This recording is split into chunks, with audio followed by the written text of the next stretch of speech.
This is an intro to a larger talk on inappropriate reliance on the urine culture to define etiology of clinical syndromes of unclear or challenging presentation. Urine is frequently colonized with bacteria, but this does not mean it's the cause of your patient's encephalopathy or kidney injury or septic shock. In a series of small talks, I'm going to break down the most common misconceptions that I've personally experienced on the wards. They are all related to misconceptions that have been perpetuated throughout medical school training, clinicals, and general practice. You may disagree with what I have to say, but my goal is to get you to be as skeptical of the urine as you are about an alcohol history. I feel like this is a high-yield topic to push out. UTI or urinary tract infection comes up all the time. It is a major reason for patients seeking their outpatient doctor in the United States. After otitis media, it is the second most common reason for a doctor to write for an antibiotic in the United States, and the urine is overtreated contrary to the guidelines 63% of the time. It's also a major diagnosis in the inpatient setting and is normally device associated there. Thankfully, in all of these scenarios, progression to ascending urinary tract infection or pyelonephritis is extremely rare. But even despite this lack of significant morbidity, it is a major source of inpatient and outpatient costs per year because of the decisions that we make as providers. After an initial diagnosis, subsequent diagnoses are common.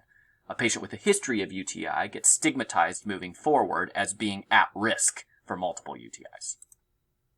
Despite how much it seems we doctors like to treat dirty urine, these treatment decisions are not benign. Even a short course of antibiotics can shift the healthy bacteria in your gut for 6 months.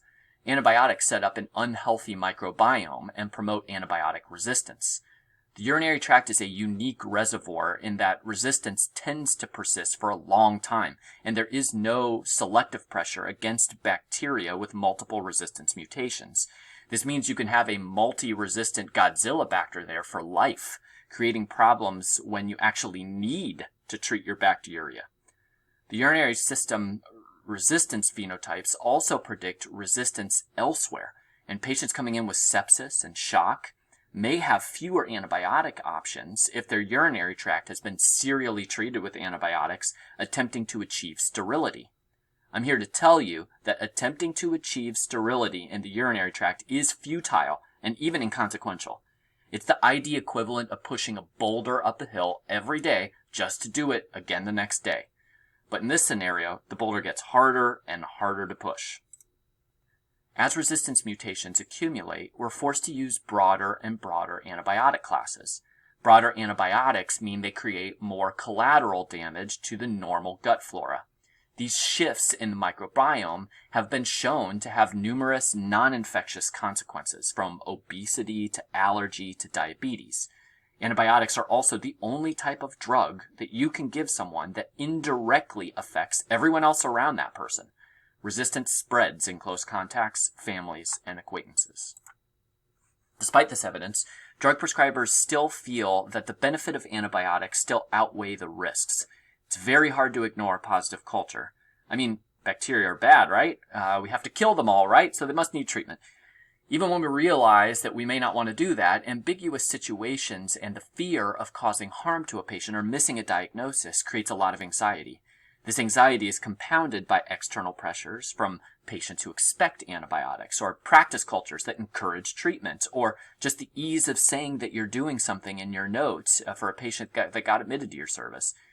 Many acknowledge that guidelines suggest only to treat symptomatic bacteria, but when the rubber hits the road, symptomatology is unclear in certain patients with nebulous histories.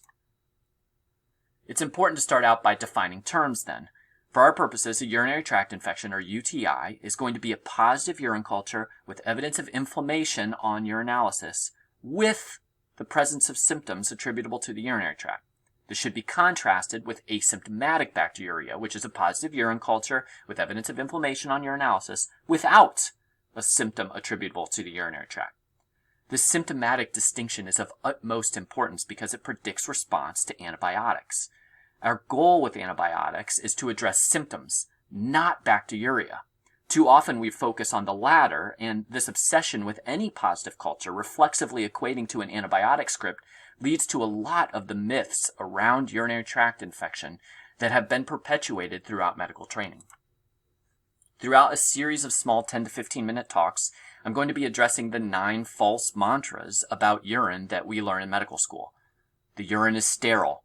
The presence of white blood cells and esterase means infection must be present. Simple UTI causes fever. Changes in the urine appearance or smell means that infection is present and antibiotics are needed. UTI causes altered mental status. Treatment of urinary tract infection prevents scary complications like kidney infection. Scary complications require longer courses of antibiotics. Enterococcus is a virulent infection and needs antibiotics all the time. Foley catheters are a major risk of hospital morbidity and harm. Go ahead and pick your poison. These have all been separated out on the YouTube channel. You can choose which ones sound most interesting to you, or maybe the ones that you disagree with the most, and leave your thoughts. Thanks so much for listening, and let me know if you have questions.